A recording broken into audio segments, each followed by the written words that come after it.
Hello, welcome back to the channel. Are you among those who are thinking the answer for this question is equal to 16? They gave us 48 divided by 3 factorial.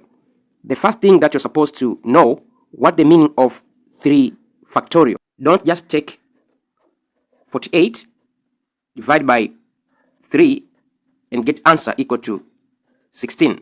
This is wrong.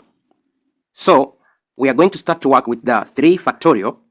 Now we have 48 divided by 3 factorial is equal to 3 multiplied by 2 multiplied by 1. That is 48 divided by 3 multiplied by 2 multiplied by 1. We got 6.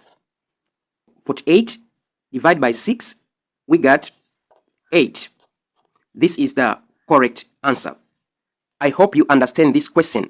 For more questions, you can check my playlist over here. Thank you very much for listening. Don't forget to subscribe, share, and comment to this video. See you next time. Bye.